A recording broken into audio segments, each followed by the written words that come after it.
14 de abril de 1912. O Titanic colidiu com um enorme iceberg e afundou. Sim, já falamos sobre isso, mas e se usarmos desta vez o gelo para trazer o navio de volta à superfície? Isso requer vários milhares de metros de malha de arame e muito nitrogênio líquido. Nosso objetivo é colocar o Titanic em um enorme bloco de gelo que o levará à superfície. Para fazer isso, é preciso envolver os destroços na malha de arame e cobri-los com nitrogênio líquido. O primeiro problema a ser enfrentado é a incapacidade de envolver o navio completamente. É preciso erguer um pouco o navio de alguma forma para colocar a malha sob ele. Digamos que, por algum milagre, se consiga fazer isso. Em seguida, é necessário transportar centenas de grandes tanques de nitrogênio líquido. Você está debaixo d'água, abrindo os tanques e está tão frio que a água gelada do Oceano Atlântico parece que está fervendo. O nitrogênio apenas chia, se dissipa e certamente não cria um bloco de gelo ao redor da malha. Nova tentativa: guindar o Titanic com a ajuda de imensos ímãs. Para isso, será necessário um grande cruzador e alguns ímãs poderosos. Você conecta cabos grossos aos ímãs e os abaixa até o fundo. Projetores brilhantes iluminam as profundezas do Oceano Negro. Partes do navio naufragado são visíveis. Os ímãs descem mais abaixo e se agarram ao casco de ferro do navio. O cruzador puxa os cabos e ímãs para cima. Alguns deles se destacam do Titanic, pois a superfície de ferro está coberta por recifes e corais. Algumas partes dos destroços se separam do resto do navio e sobem. A potência do cruzador não é suficiente. Um dos cabos arrebentou. Não apenas o peso das partes individuais do Titanic, mas também a colossal pressão da água interfere na operação. O navio afundado não pode ser içado completamente. Apenas pequenas partes suas. Na verdade, já houve uma tentativa de elevar o Titanic em partes. A operação de 5 milhões de dólares falhou. Fitas de nylon foram presas a uma grande parte dos destroços. As outras extremidades das fitas foram conectadas aos motores a diesel. Para toda a operação, foi usado um mini submarino. Um pedaço do Titanic pesando 21 toneladas foi puxado para cima. Mais uma das fitas arrebentou por causa da forte pressão da água. Então, um a um, os outros cabos começaram a se romper.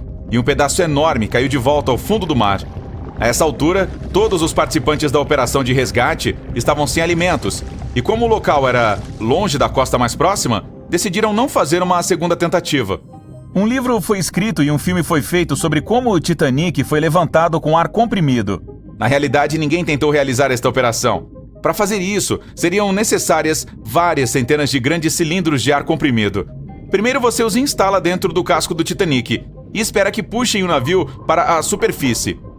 Assim que os cilindros são abaixados sob a água, eles imediatamente flutuam para cima.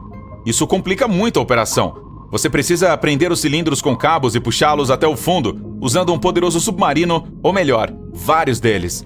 Devido à alta pressão, os cilindros podem estourar. Nesse caso, a onda de choque atingiria outros cilindros e provocaria uma catástrofe. Muito caro e inseguro. O plano mais caro e complexo para erguer o Titanic é provavelmente aquele em que os cientistas, de alguma forma, extraem hidrogênio e oxigênio da água do oceano. Então, esses elementos extraídos devem preencher recipientes especiais. Esses contêineres estariam presos ao navio e o Titanic subiria à superfície. Mesmo se você extrair oxigênio e hidrogênio de milhões de toneladas de água, o resto da água do oceano os substituirá. Uma máquina capaz de fazer essa filtragem deve custar bilhões de dólares. Ou se poderia criar um elemento químico que usasse uma reação em cadeia para purificar toda a água. Nesse caso, todo o oceano mundial ficaria sem oxigênio vital. Alguém certa vez sugeriu explodir o Titanic. Você precisará baixar várias caixas de dinamite até o fundo do oceano. As caixas devem ser completamente lacradas para evitar que a dinamite fique molhada. Em seguida, é preciso passar vários quilômetros de fio conduzindo uma corrente elétrica até as dinamites. Depois de fazer tudo isso, você deve navegar para uma distância segura. Agora você vai pressionar o botão para passar a corrente pelo fio e ativar a dinamite. 3, 2, 1, pare! Por que você faria isso? Mesmo que funcione, os destroços do Titanic serão espalhados em todas as direções no fundo do mar. Será impossível retirar o Titanic do oceano. Imagine um enorme anzol capaz de fisgar o Titanic e levantá-lo do fundo do mar como um peixe. Este anzol deve ser enorme para pegar um navio naufragado. Digamos que você o tenha criado. Logo, você está em um enorme cruzador navegando até o local do acidente e baixando o anzol como uma âncora. Cai direto no Titanic, mas não se fixa nele. você precisa de equipamento especial para prender um anzol do tamanho de um ônibus ao Titanic. Incluiria um enorme submarino com braços mecânicos. Construir tal dispositivo e fazê-lo funcionar sob enorme pressão já é quase impossível. Mas digamos que você finalmente consiga pegar o Titanic com um anzol. É então que você percebe que o cruzador não tem potência suficiente para içar o navio, que pesa mais de 50 toneladas, e o gancho, que adiciona cerca de 10 toneladas. Para completar sua tarefa, você precisará de mais alguns cruzadores e alguns milhões de dólares extras. Depois que a cera quente esfria, ela endurece e flutua na superfície da água. E se nós a levássemos para o fundo do oceano e a despejássemos dentro do Titanic? Isso poderia funcionar, visto que a cera não é um material caro. Então você derrete a cera, despeja em tanques fortes e os leva para o fundo com a ajuda de um submarino. Os tanques podem suportar uma pressão enorme e o submarino tem potência suficiente para baixar a cera a essa profundidade. Os recipientes são colocados dentro do Titanic. Pelo controle remoto, você abre os recipientes, mas a cera não escorre. Quanto mais fundo você vai, mais fria fica a água. Enquanto você levava os contêineres ao navio, a cera estava esfriando e solidificando por dentro. Vários contêineres são pressionados contra o topo do navio, mas não são o suficiente para erguer o Titanic. Outros recipientes simplesmente flutuam para a superfície. E mesmo que os recipientes fossem termostáticos e permanecessem quentes por dentro o tempo todo, uma vez liberada, a cera se solidificaria em um instante.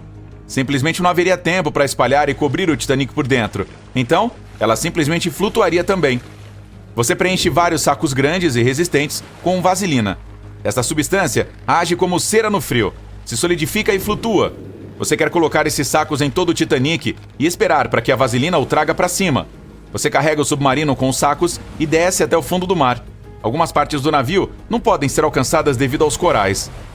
Você decide descarregar todos os sacos em um só lugar. Mas assim que tira a vaselina do submarino, os sacos se rasgam com a forte pressão.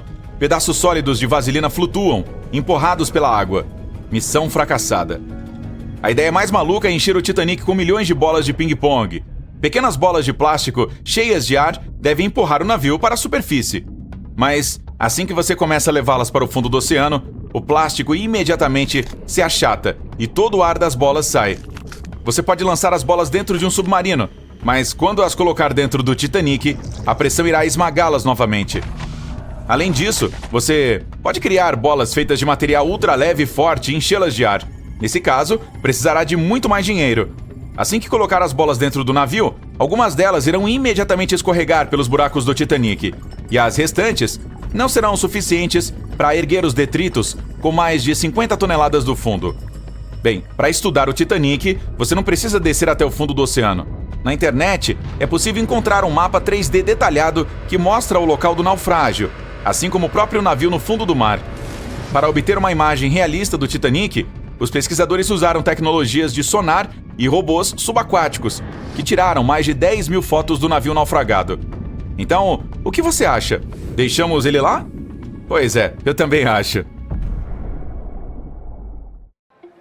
Em 2017, mais de 25 milhões de pessoas embarcaram em navios de cruzeiro pelo mundo afora. Só para se ter uma ideia, esse número corresponde à população total da Grécia. Essa se tornou a atividade preferida de férias dos norte-americanos. E é fácil ver por que passar dias viajando dentro de um navio de cruzeiro se torna cada vez mais popular. Fazer um cruzeiro também está caindo no gosto das novas gerações. 2/3 da geração Y e dos millennials dizem que fazer um cruzeiro é a forma como mais gostam de passar as férias. Mas por que será? Bem, vamos ver. É fácil planejar com antecedência. A bordo, você encontra atividades para todos os membros da família. E dá para visitar vários lugares em uma só viagem. E ainda tem mais uma vantagem. Você pode ter uma amostra de como são vários lugares antes de planejar uma futura viagem. O entretenimento a bordo geralmente é de alto nível, fazendo os passageiros sentirem um gostinho do luxo. E os serviços e as instalações geralmente são muito confiáveis. Sem contar que esse tipo de transporte dá ao turista uma verdadeira sensação de estar deixando tudo para trás e respirando ar puro. A Royal Caribbean International é uma das maiores companhias de cruzeiro do mundo. detendo pouco mais de 19% do mercado de cruzeiros em 2018. Sua frota atual está dividida em muitas classes diferentes de navios, incluindo a classe Voyager, a Radiance e a Quantum. E tem mais uma classe criada em 2018 para deixar a frota ainda mais impressionante. O Wonder of the Seas agora é o maior navio de cruzeiro do mundo. Como essa embarcação espetacular acabou de fazer sua viagem inaugural em março de 2022, vamos dar uma olhadinha nas vantagens incríveis que ela oferece a seus passageiros. Para começar, o navio é tão grande que teve que ser dividido em bairros. Bem, faz sentido, já que o Wonder of the Seas consegue acomodar quase 7.000 passageiros. Você gosta de Nova York? Bem, sem problemas.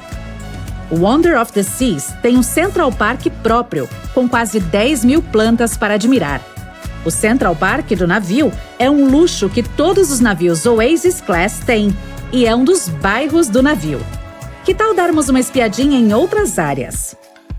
Vamos ver esse Boardwalk, um lugar que inclui um fliperama, uma doceria e um bar esportivo. Esse bairro é ótimo para longas caminhadas. Há uma área esportiva e de lazer no Wonder of the Seas, equipada com piscinas e banheiras de hidromassagem. Há muitas opções de atividades na quadra esportiva.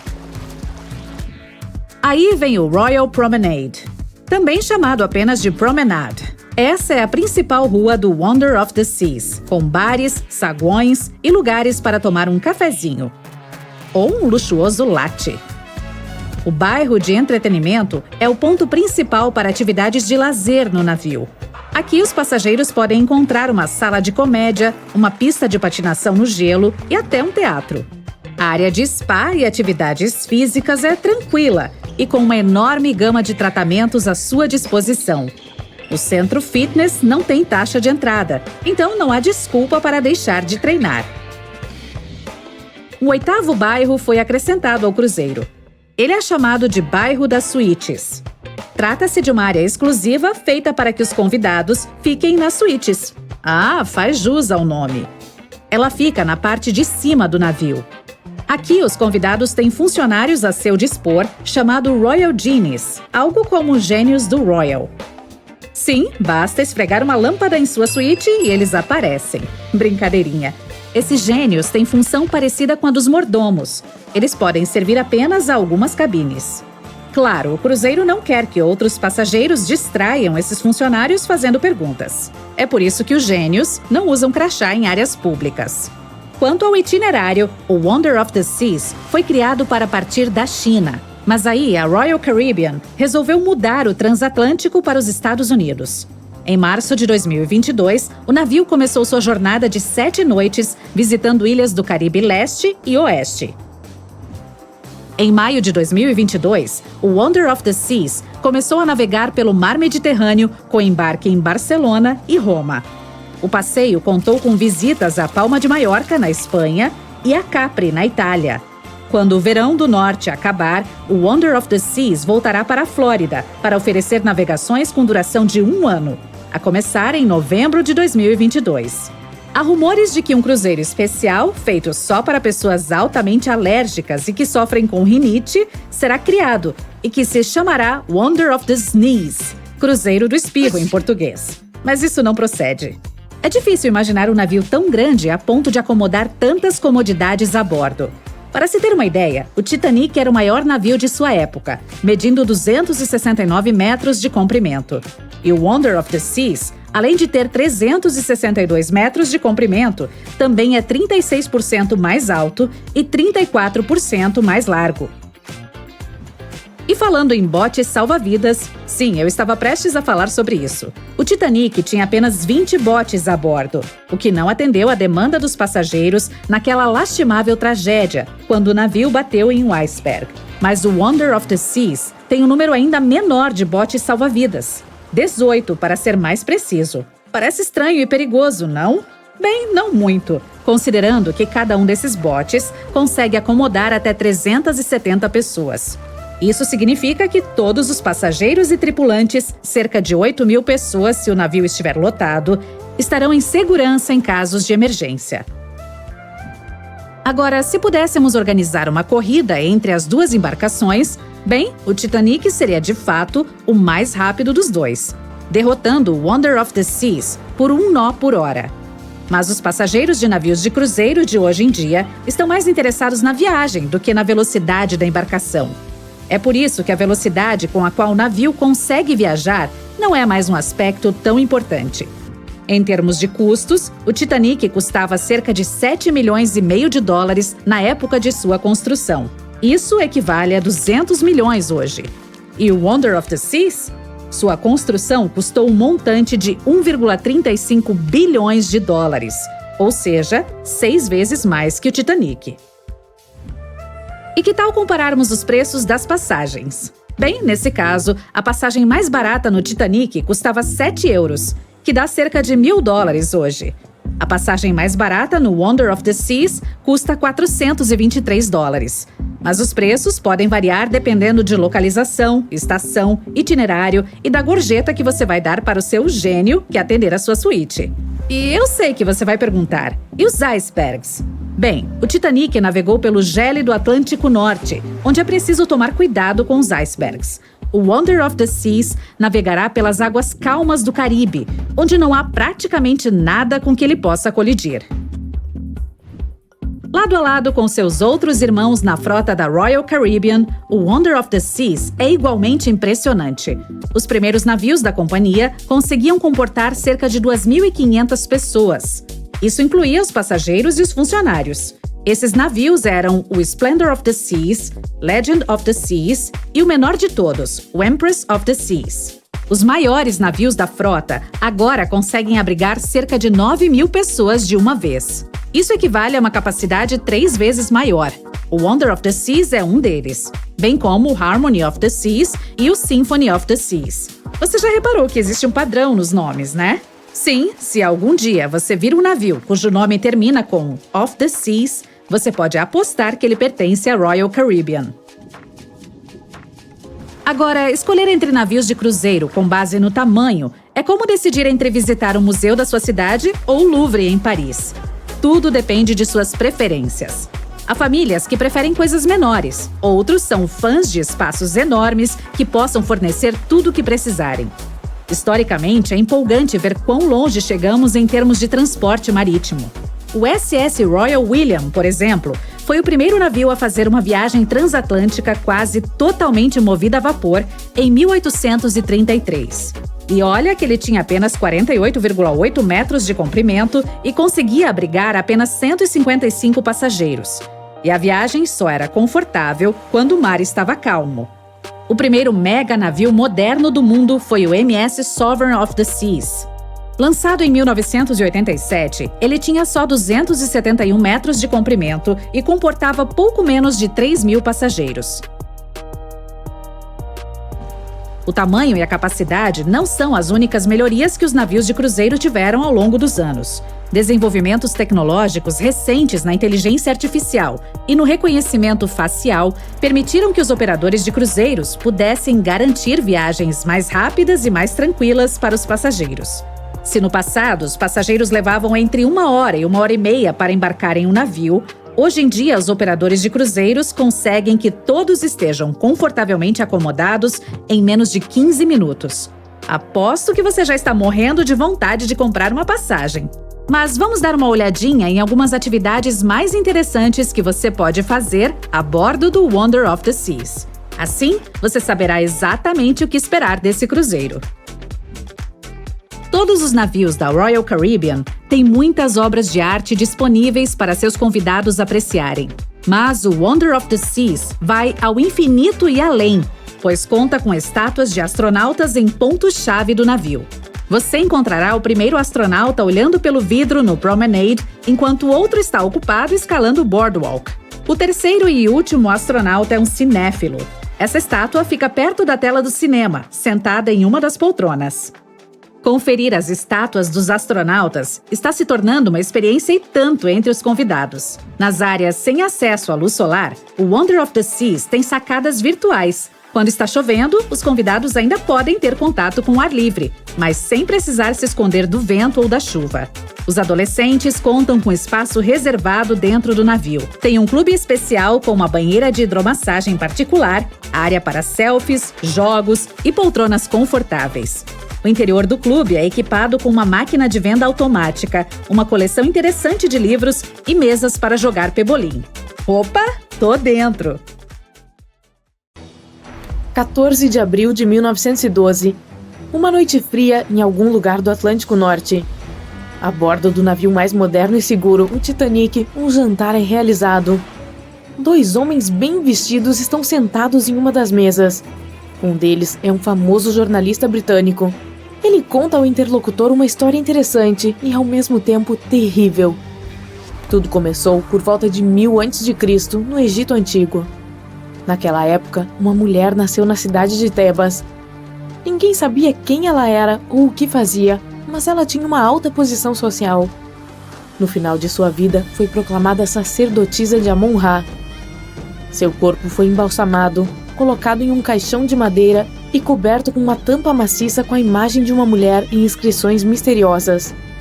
Ela foi enterrada em Tebas junto com outras pessoas da classe alta. A múmia dessa mulher ficou em repouso por quase 3.000 anos.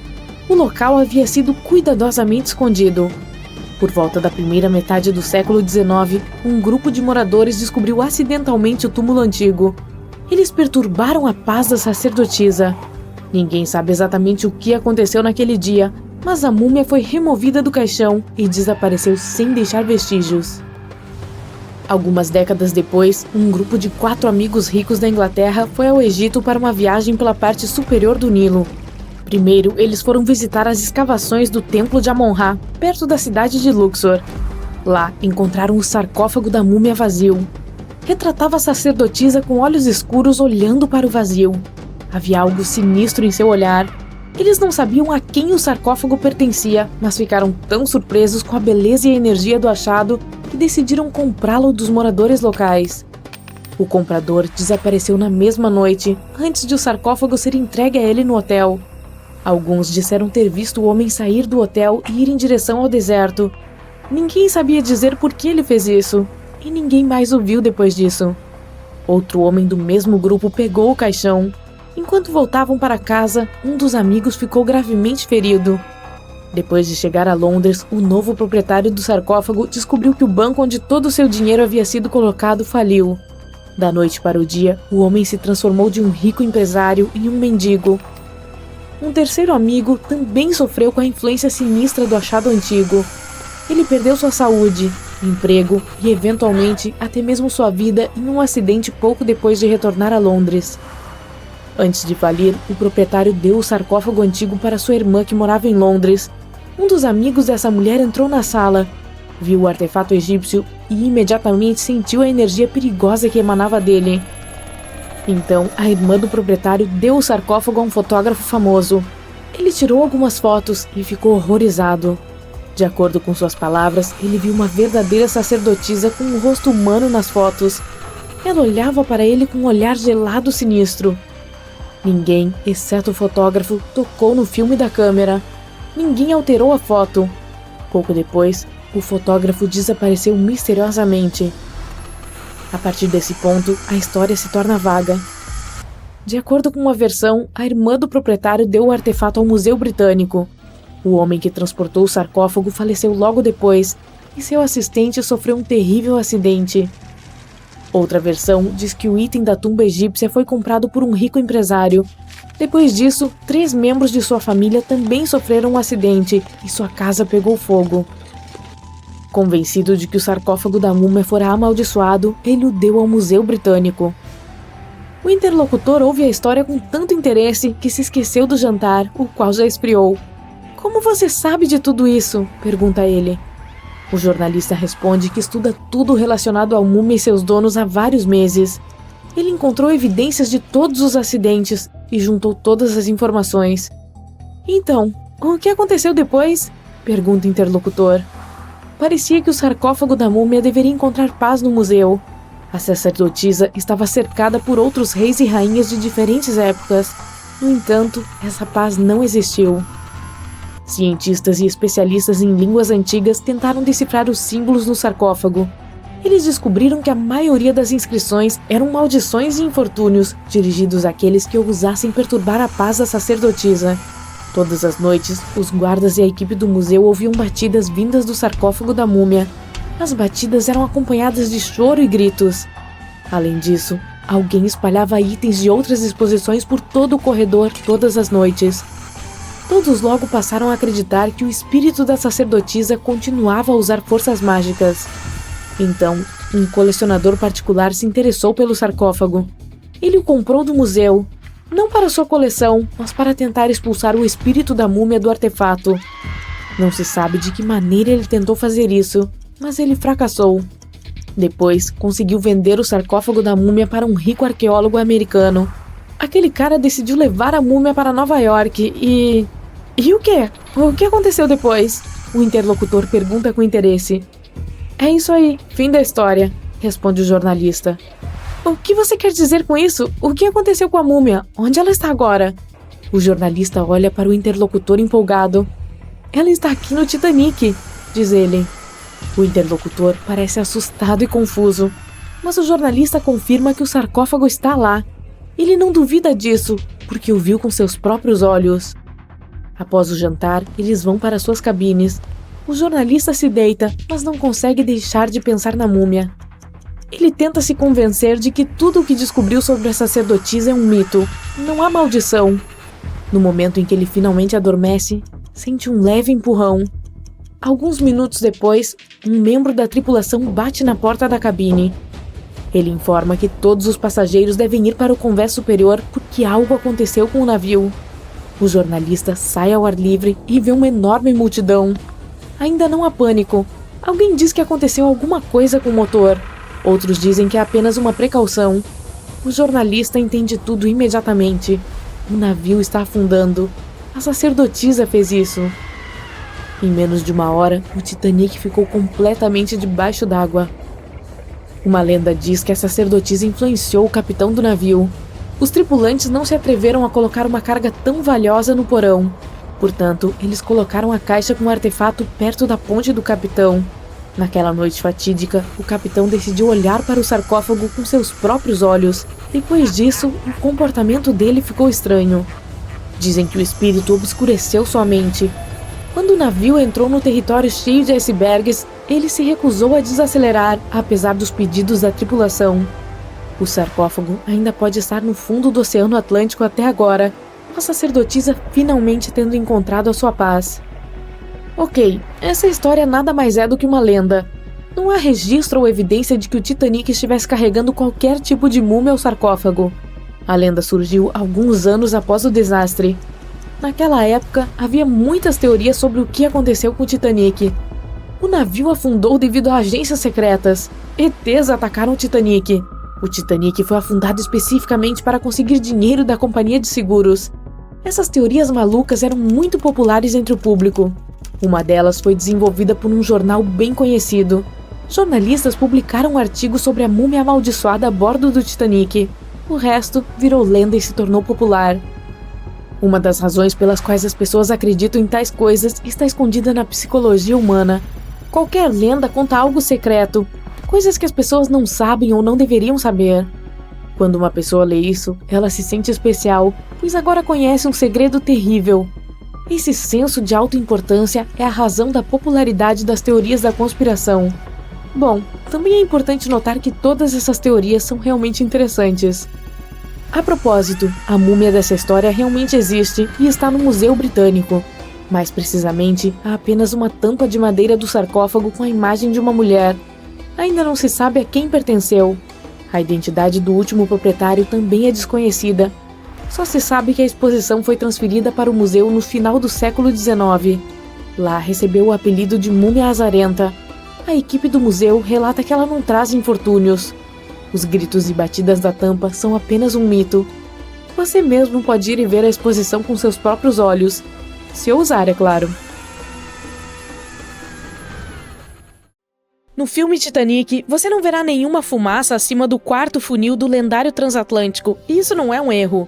Em 1911, o ano anterior à partida do navio dos sonhos, as embarcações de grande porte navegavam, em sua maioria, com 4 chaminés. Elas precisavam delas para extrair o calor e a fumaça de suas enormes caldeiras. O Titanic era uma verdadeira joia da engenharia que só precisava de 3 para funcionar. Assim, a 4ª foi adicionada para dar equilíbrio e uma aparência mais impressionante. A White Star Line achou que o público ficaria desapontado ao ver apenas 3 tubos no maior navio de todos os tempos. Os irmãos dele, o Olympic e o Britannic, também tinham um funil falso pelo mesmo motivo. A chaminé fictícia não era totalmente inútil e servia para ventilação. Ela retirava a fumaça dos espaços das máquinas nos convéses inferiores e de um dos quartos gerais da primeira classe.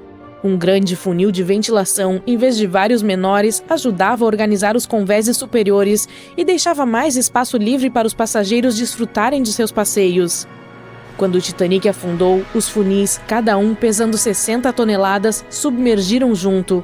Eles foram feitos mais altos para garantir que os passageiros não fossem cobertos pela fuligem que estava sendo expelida.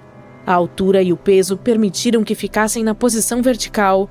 O funil dianteiro, seguido por outros, caiu somente quando o transatlântico deu um mergulho final. Essas chaminés eram muito mais leves do que a proa, por isso se espalharam entre os outros destroços. O material leve de que eram feitas se achatou quando atingiu o fundo, e as bactérias devoradoras de ferro que viviam nas profundezas se encarregaram disso mais tarde. A proa permaneceu intacta quando chegou ao fundo do mar, mas a popa ficou completamente mutilada. Quando o famoso transatlântico atingiu o iceberg, as coisas ficaram realmente complicadas. O futuro astro do cinema levou 2 horas e 40 minutos para submergir completamente. A colisão fez com que a água inundasse 6 dos 16 compartimentos estanques. À medida que a água jorrava para o lado estibordo, o navio começou a se inclinar para baixo na frente e um pouco para a direita. Por volta da meia-noite, os compartimentos danificados estavam derramando água em outros, o que era um caos, porque esses compartimentos eram estanques apenas horizontalmente. Em pouco tempo, a água começou a transbordar pelos orifícios da corrente da âncora, e às 2 da manhã, a proa estava sucumbindo e as hélices da popa foram retiradas da água. A embarcação continuou inundando até o momento em que a proa ficou submersa e a popa subiu quase 45 graus. O peso das enormes hélices estressou a seção central. O aço simplesmente não aguentou e falhou. Os sobreviventes descreveram esse momento como um barulho alto, como de uma porcelana quebrando ou de uma engrenagem caindo. Era a estrutura superior do transatlântico cedendo. Por volta das 2h12 da manhã, a proa e a popa estavam conectadas apenas pela estrutura interna do fundo. Minutos depois, a proa, pesando cerca de 16 mil toneladas, se soltou da popa, que se elevou bruscamente até uma posição quase vertical e começou a afundar lentamente. Por volta das 2h20, ela desapareceu debaixo d'água. A proa estava descendo a cerca de 20 km por hora e chegou ao fundo do oceano quase meia hora antes da popa. As duas partes agora estão separadas por 600 metros, apontando em diferentes direções. A proa permaneceu praticamente intacta, apenas coberta de lama. A popa se transformou em um emaranhado de destroços devido às implosões pelas quais passou durante a descida. O ar preso dentro da estrutura simplesmente não conseguiu suportar a pressão crescente da água nas profundezas. Os foguetes de sinalização tiveram um papel importante na tragédia. Quando um navio afunda, é preciso lançar foguetes vermelhos para sinalizar o problema. Mas alguém decidiu abastecer o Titanic com luzes brancas em vez das habituais vermelhas. Assim, quando ele se chocou contra o iceberg, a tripulação disparou sinalizadores brancos. O SS Californian estava passando nas proximidades e seu capitão sabia que o Titanic estava em uma zona perigosa de iceberg. A tripulação não o avistou afundando, mas com certeza viu aqueles foguetes brancos. O rádio entre eles estava inutilizado porque o operador do Californian o desligou. O capitão teve a sensação de que algo estava errado, então enviou um sinal luminoso em código Morse para o Titanic, mas não recebeu resposta porque o transatlântico já havia submergido. Outro navio, o Samson, estava navegando perto da famosa embarcação e tinha a bordo uma grande quantidade de carne de foca congelada, caçada ilegalmente em águas canadenses. Por isso, estava com as luzes apagadas para não ser notado. Quando sua tripulação viu os foguetes brancos do Titanic, pensou que era a guarda costeira e se afastou. O Samson não tinha rádio, assim não conseguiu se informar sobre o desastre em andamento. A tripulação recebeu a notícia sobre o Titanic somente quando chegou à costa da Islândia no mês seguinte. Existem muitas teorias para explicar a tragédia, e uma das mais recentes diz que houve um incêndio. Um jornalista irlandês, Senan Moloney, se tornou um detetive completo durante décadas, investigando o mistério, e se deparou com uma descoberta revolucionária. Ele encontrou um álbum de fotos que estava escondido do público por um século após a tragédia. Nas fotos tiradas no estaleiro Harland & Wolff, em Belfast, Irlanda do Norte, pouco mais de uma semana antes da partida do transatlântico, é possível ver claramente uma enorme mancha preta de 9 metros no casco. Moloney pesquisou as fotos e os depoimentos de testemunhas oculares da época e alegou que um incêndio começou espontaneamente dentro de um dos enormes depósitos de carvão do Titanic. O fogo durou 3 semanas e afetou o metal, enfraquecendo criticamente um segmento crucial do casco. Naquela época, a maioria dos navios tinha apenas um casco, portanto, essa era a única pele do transatlântico. Por isso, o iceberg conseguiu abrir um buraco com tanta facilidade. Se não fosse pelo incêndio, o Titanic poderia ter se livrado do impacto. A empresa que o operava sabia do incidente, mas decidiu ocultar esse fato. Seus dirigentes não queriam histórias negativas na imprensa, pois estavam enfrentando uma séria concorrência nas viagens transatlânticas. Além disso, todas as passagens estavam vendidas, então eles estocaram carvão e fizeram o navio zarpar. A Lua também pode ter desempenhado um papel no naufrágio. Nosso satélite afeta fortemente as marés na Terra. Quanto mais próximo ele estiver do nosso planeta, mais fortes serão as marés devido ao aumento da gravidade. Em 1912, a Lua estava tão perto que fez com que várias geleiras da Groenlândia se rompessem. Pedaços enormes de gelo que se soltaram das geleiras começaram a flutuar para o sul. O evento da superlua ocorreu apenas 6 minutos após uma maré de primavera. Durante as luas nova e cheia, o alinhamento da Lua, do Sol e da Terra faz com que a gravidade combinada atinja seu pico. E foi no dia anterior que o nosso planeta se aproximou mais do Sol durante aquele ano, o que tornou a gravidade ainda mais forte. Essa mistura de eventos criou as condições perfeitas para uma das marés mais poderosas da história, e também para que os icebergs que se desprendiam das geleiras da Groenlândia se movessem livremente. Os oponentes dessa teoria afirmam que a diferença na força da maré não era de fato tão grande e não poderia ter sido a principal causa do afundamento. O iceberg rasgou a lateral do navio, deixando uma enorme abertura no casco. Não foi um rasgo contínuo e o dano foi causado em vários lugares. Alguns especialistas acreditam que o transatlântico teria sobrevivido ao iceberg se tivesse batido de frente. O Titanic tinha compartimentos estanques projetados para evitar inundações em caso de colisão. Apenas os primeiros 3 ou 4 desses compartimentos teriam sido inundados. Isso poderia ter ajudado a salvar muitas vidas. Os defensores dessa teoria atribuem a culpa pelo desastre ao primeiro oficial William Murdoch. Embarcações enormes e velozes não tombam em questão de segundos como um carro em alta velocidade. Leva minutos. Quando Murdoch percebeu que a colisão era inevitável, tentou desviar para a esquerda para evitar um impacto direto. Mas, apesar de seus esforços, houve a colisão com o iceberg. Você sabe o resto. John olhava incrédulo enquanto se afastava agarrado em um pedaço de madeira. Nas águas geladas do Ártico, afastando-se lentamente, John testemunhava a embarcação em que havia trabalhado e vivido erguer sua enorme proa bem alto no céu, depois se partir ao meio, causando um som que apenas o estalo de um relâmpago poderia reproduzir. Atormentado e estupefato, acreditando que ele, e somente ele, conhecia a verdade sombria por trás do desaparecimento do navio inafundável, o Titanic. 5 dias antes, quando o Titanic partiu em sua viagem inaugural, John trabalhou duro ao lado de seus companheiros no bunker de carvão, estocando carvão para alimentar a poderosa fornalha do Titanic. Eles estocaram mais do que John já havia testemunhado em qualquer outro navio em que trabalhou. Mas este era o Titanic, o maior navio que já navegou nos mares. Para o Titanic, o carvão nunca seria demais. Ao deixarem Belfast e seguirem em direção a Southampton, houve um grande estrondo abaixo do convés que passou despercebido. A fornalha rugia e as turbinas giravam, empurrando o Titanic para frente em ritmo acelerado. A tripulação aplaudiu enquanto o navio avançava, sem notar o barulho. Chegando em Southampton, Greg subiu a bordo, entre centenas de outros passageiros. Com 13 anos no mar, sua vasta experiência incluía a função de intendente em 6 navios anteriores. Pronto para um novo desafio a bordo da maior embarcação já feita, ele estava ansioso para esse próximo desafio de sua carreira. Greg tinha muita experiência, especialmente em navegar pelo Ártico.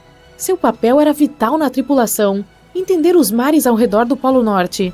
Ele seria um vigia importante, já que se preparavam para cruzar o perigoso caminho dos icebergs. Greg tinha algumas preocupações em relação à viagem. A órbita da Terra estava notavelmente próxima do Sol e da Lua, causando marés mais altas. Isso tornaria os icebergs mais proeminentes, levando-os para mais longe em direção à rota do Titanic enquanto viajavam para Nova York. Avaliando a torre de vigia e inspecionando o equipamento disponível, Greg não encontrou binóculos. Isso o deixou preocupado, mas os marinheiros apenas riram dele. Se estiverem faltando alguns cubos de gelo no convés, certamente passaremos por um iceberg para reabastecer, riu um marinheiro. Greg não compartilhava desse sentimento. Ansioso para descobrir por que eles ficaram sem equipamentos em um papel tão vital no navio, Greg queria saber mais. Infelizmente, o oficial com as chaves do armário de suprimentos de binóculos foi dispensado da tripulação no último minuto. Greg não podia acreditar que algo tão importante tivesse sido esquecido. Para um navio tão poderoso, com tantas pessoas a bordo, cruzando uma área particularmente perigosa, isso não fazia sentido. Mas, não querendo ser multado por invadir a propriedade do navio, Greg deixou passar, esperando que os binóculos não fossem necessários. Em última análise, caso houvesse algum iceberg, uma chamada de alerta seria feita para o capitão, informando sobre quaisquer preocupações. Mal sabia Greg que um aviso havia sido recebido, notificando os perigos que os aguardavam, mas o telegrama não forneceu o prefixo necessário, que garantiria a entrega direta ao capitão. Assim, o aviso crítico foi simplesmente ignorado. John e a tripulação atuante abaixo do convés prepararam-se para a partida, alimentando os motores. Ele notou uma essência de escapamento espessa, muito mais pesada do que seria esperado das fornalhas. A tripulação vasculhou os decks inferiores. Após uma busca minuciosa, conseguiram localizar a causa do escapamento. Era uma pilha de carvão em chamas dentro de um bunker de carvão. Não se sabia quando esse fogo teve início, mas uma pilha de carvão estava claramente em brasas e aumentando lentamente. A quantidade de carvão fumegante era preocupante. O alarme foi dado, alertando um oficial para averiguar a questão. O oficial avaliou os danos e confirmou com o capitão que considerou pouco preocupante, pois apenas danos menores foram causados. John não tinha certeza dessa avaliação, pois sabia que em espaços confinados, cercados por anteparos de ferro, forma-se um ambiente semelhante a um forno, que com o tempo intensifica o calor. O Titanic seguiria em frente, sem fazer sentido para John, pois eles haviam acabado de partir de Southampton. Ele tinha certeza de que eles deveriam ter voltado. John e sua equipe receberam a ordem de jogar o carvão já aceso na fornalha e continuar a escavar até que todo o conteúdo fumegante fosse contido. Era uma tarefa possível e meticulosa que poderia levar toda a viagem. O abastecimento contínuo de carvão garantiria que as turbinas girassem em um ritmo constante e acelerado, não para o que o Titanic foi projetado. Ele foi concebido como um luxuoso navio de passageiros e não para quebrar recordes de velocidade. No entanto, a tripulação ficou entusiasmada com a ideia de o Titanic ser reconhecido não apenas como inafundável, mas também como mais rápido. John e sua equipe continuaram a jogar carvão na fornalha por vários dias. A temperatura dentro da proa ficava mais quente a cada dia. O calor contido na antepara era tão forte que enfraqueceu as emendas e rebites das paredes de ferro. Mais 2 dias, só mais 2 dias. John ria, tentando levantar o ânimo de seus companheiros enquanto trabalhavam incansavelmente. O Titanic estava em alta velocidade pelo mar calmo. Greg olhou para a frente, acima da torre de vigia, atento, pois estavam agora na região dos icebergs. Independentemente de o caminho estar livre, horizontes falsos podem ocorrer, criando confusão sobre a distância real dos objetos. Enquanto viajavam nas águas da corrente do Golfo para a corrente mais fria do Labrador, as colunas de ar esfriaram de baixo para cima, criando uma inversão térmica. Essa pressão de ar incrivelmente alta garantiu o sumiço do nevoeiro, proporcionando uma visão enganosamente clara. Mas a inversão térmica pode criar ilusões de ótica, mostrando o horizonte mais distante, fazendo-o parecer mais alto ao longe, mascarando objetos que estão mais próximos. Esses falsos horizontes cheios de mar escondem facilmente quaisquer icebergs que possam estar se aproximando. Greg conhecia os perigos de um mar calmo no Ártico, preferindo as águas agitadas, onde é mais fácil detectar icebergs por entre as ondas. Espiando do mirante, Greg olhava o abismo escuro à frente. De repente, dentro de 1,5 km diretamente à frente, uma imagem formidável rapidamente emergiu das águas escuras ao redor. "Iceberg logo à frente!" gritou Greg para seu companheiro, que imediatamente se dirigiu ao leme e o orientou a dirigir com força para este bordo.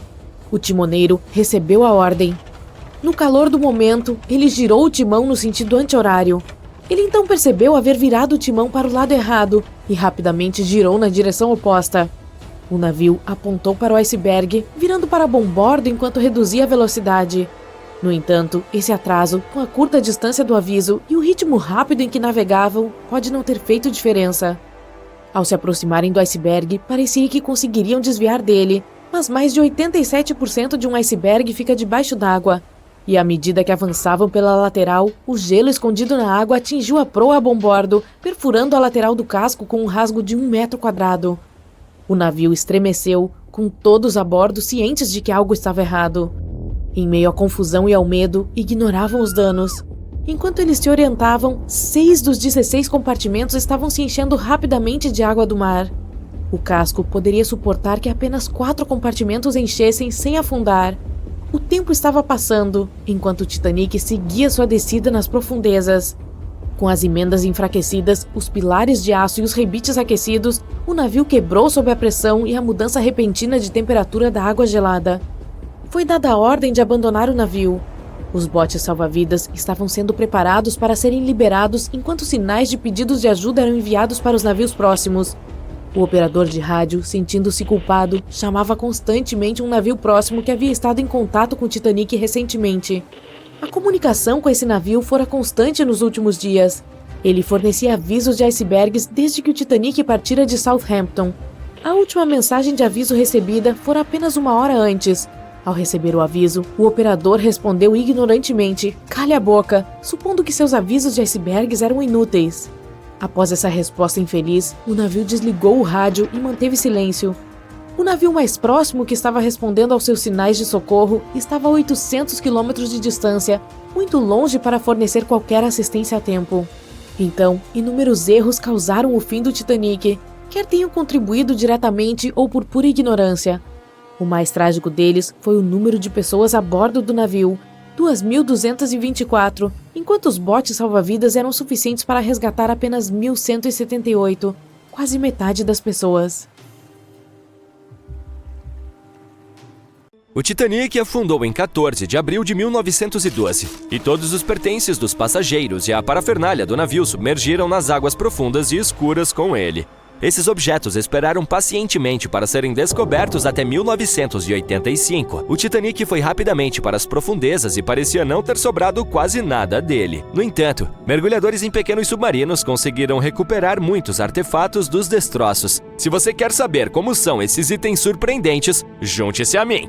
Vários museus têm coleções de objetos do Titanic resgatados por mergulhadores ou doados por sobreviventes e seus parentes. E alguns são até mesmo vendidos em leilão. Portanto, se você estiver disposto a gastar um bom dinheiro por algo exclusivo, por que não? O primeiro da minha lista é um relógio de bolso que pertenceu a um passageiro chamado John Chapman. Ele e a esposa Elizabeth estavam em lua de mel quando o navio atingiu o iceberg. Foi oferecido a Elizabeth o assento em um bote salva-vidas ao lado de sua amiga Emily Richards. Mas havia um problema. John não podia entrar no bote. Elizabeth virou-se para sua amiga Emily e disse: "Adeus, se ele não pode ir, eu também não vou." Isso é o que eu chamo de amor verdadeiro. Depois de pouco tempo, o transatlântico submergiu. Se dermos um passo atrás e voltarmos ao relógio de bolso dele, perceberemos mais um detalhe desolador. Os especialistas acreditam que ele parou por volta do momento em que o navio finalmente afundou. Você se lembra da cena icônica do filme em que a banda continuou a tocar enquanto o gigante ia para o fundo do mar? O violino tocado pelo músico real foi vendido em um leilão por $1.700.000 em 2013. Dizem que a banda executou Nearer My God to Thee enquanto isso. Já que começamos a falar sobre a banda, poderemos também esclarecer uma música encontrada nos destroços. Era Put Your Arms Around Me, Honey.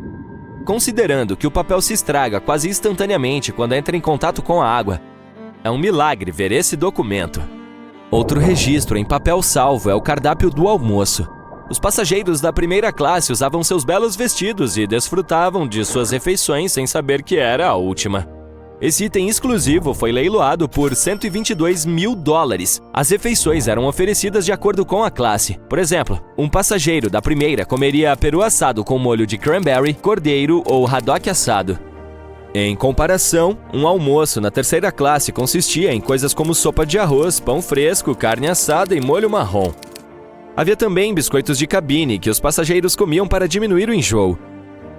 Não foi apenas o cardápio. Um bilhete VIP também foi recuperado. O número dele ainda pode ser lido: 1342. Em quinto, vem as amostras de perfume eduardiano. Um químico chamado Adolf Saalfeld entrou no Titanic com várias amostras de frascos de perfume. Por que ele as levou? Bem, Saalfeld planejava abrir uma loja de fragrâncias na América. 61 frascos afundaram com o navio. Felizmente, seu proprietário conseguiu sobreviver e chegar em segurança. Mas as amostras só foram redescobertas há algum tempo pelos mergulhadores. Quando deixamos um prato cair acidentalmente, ele geralmente se quebra em pedaços. Agora vem uma pergunta: você acha que um deles intacto pôde ser recuperado do Titanic? A resposta é sim. Os utensílios de mesa originais da White Star são a prova disso. Aparentemente, cada classe de passageiros não apenas recebia refeições distintas, mas também era servida com tipos diferentes de pratos. Os que foram recuperados têm um motivo floral verde e marrom. As bordas são douradas e há um logotipo no centro. A propósito, eles são vendidos em leilão e você pode encontrá-los online. Vamos continuar com histórias pessoais comoventes. A de amor de Rose e Jack que vemos no filme é fictícia, mas o navio certamente testemunhou muitos romances. Aqui está uma carta de amor para provar isso. E nos conta sobre como foi a vida no transatlântico durante os últimos dias. Ela foi escrita por Kate Buss em 10 de abril. A mulher mencionou como estava se sentindo enjoada e outras coisas, como o fato de que deveria ir jantar em meia hora. Essa não foi a única correspondência que os mergulhadores recuperaram. Por exemplo, há uma que Esther Hart escreveu para sua filha pequena Eva, vendida em um leilão por 119 mil libras. É provavelmente a última escrita a bordo, pois foi redigida apenas 8 horas antes da tragédia. A carta não está muito danificada porque estava no bolso do paletó do marido de Esther. Outra que podemos mencionar é a do Dr. John Simpson. Suas palavras foram as últimas que escreveu para a mãe. Deixe-me apresentá-los a Edith Rosenbaum. Ela estava com seu brinquedo chamado Lucky Pig. Edith havia se machucado gravemente em um acidente antes de embarcar. O brinquedo foi um presente de sua mãe como apoio moral para o processo de recuperação. Na verdade, era uma caixa de música em forma de porco. Edith a usava para acalmar os jovens assustados que estavam no mesmo bote salva-vidas. O próximo item da lista é o apito de escoteiro de Lillian Winifred Bentham. Ela era uma passageira da segunda classe. Naquela noite terrível, estava em seu camarote. A mulher não acreditava que a embarcação pudesse afundar.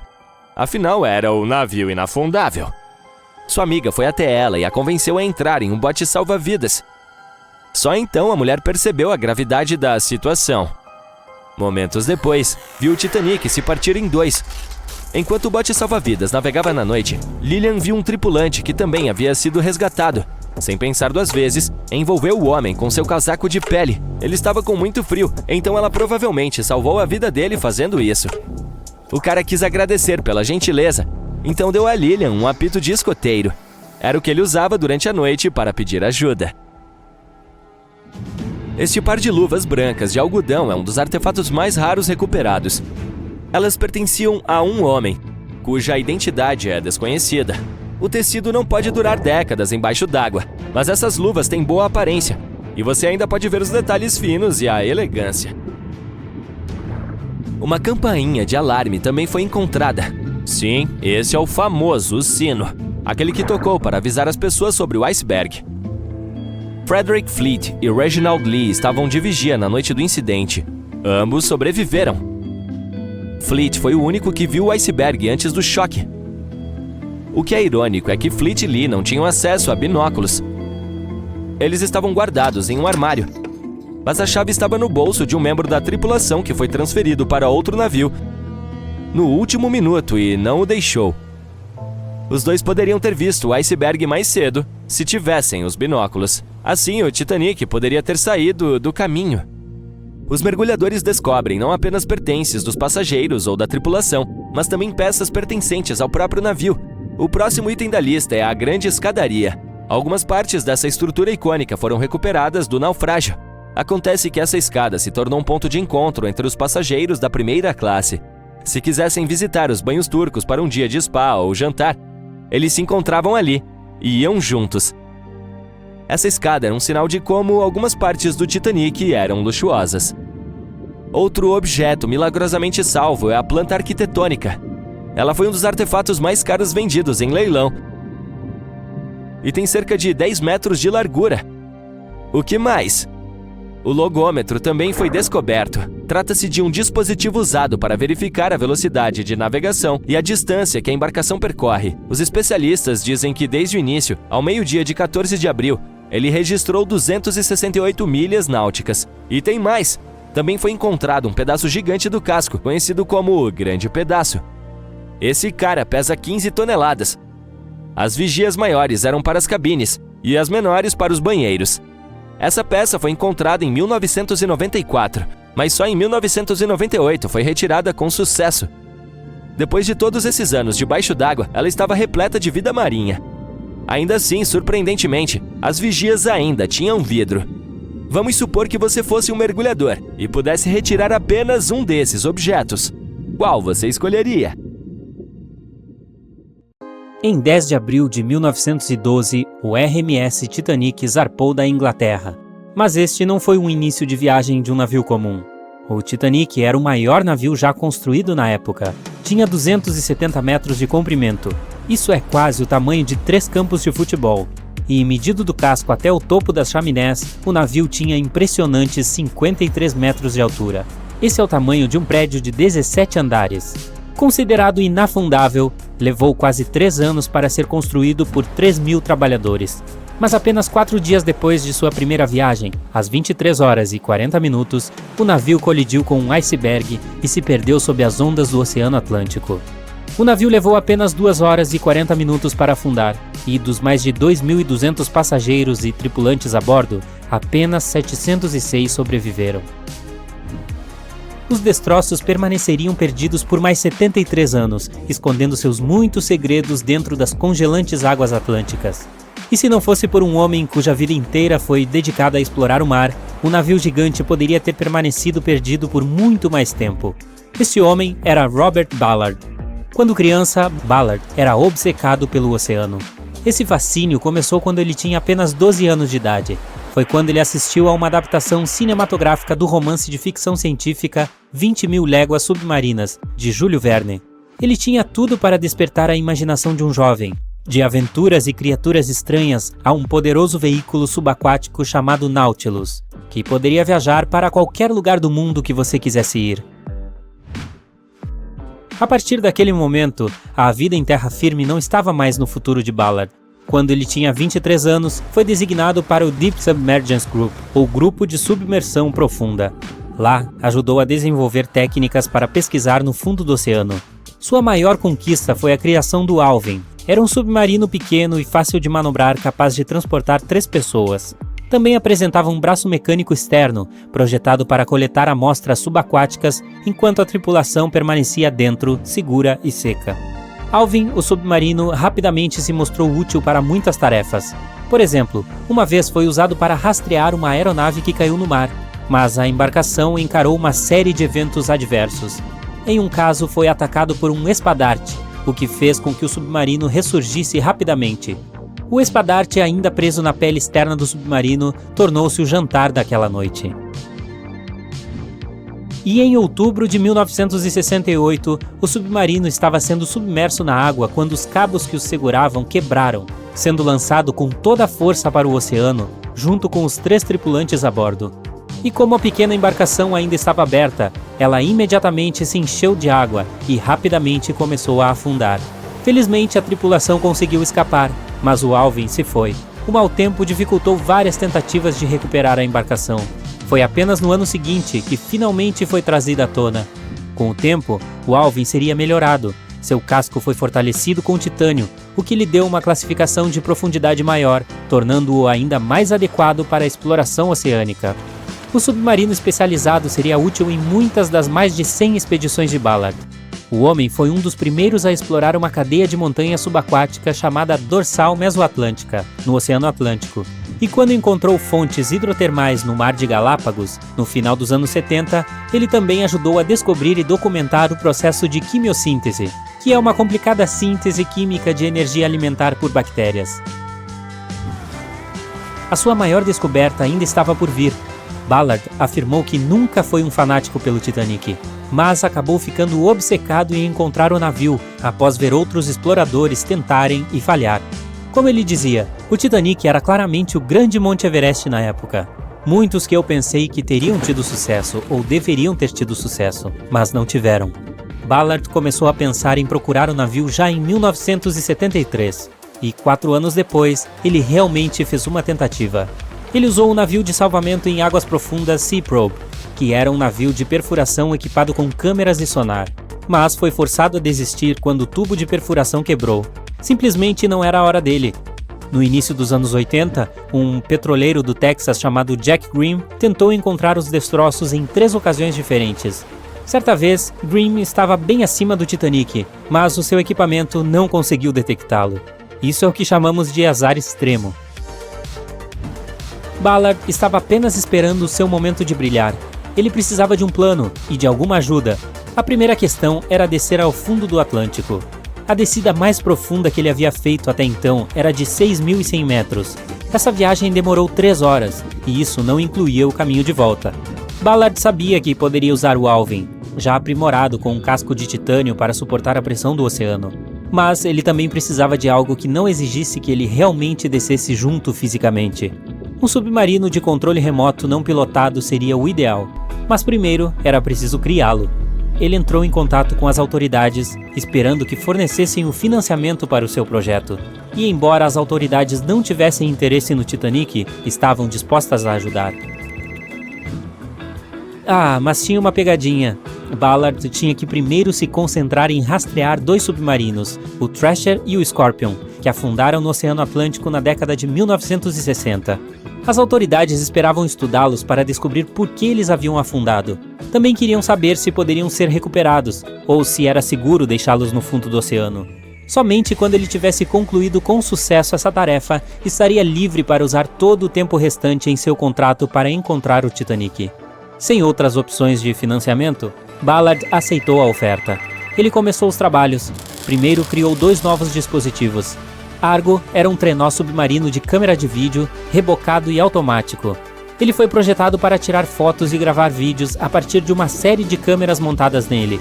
Poderia funcionar a profundidades de até 6.100 metros e também poderia explorar quase 98% do fundo do oceano. O Argo deveria ser amarrado a um barco. À medida que o barco se movia, o Argo seria puxado atrás, flutuando logo acima do oceano.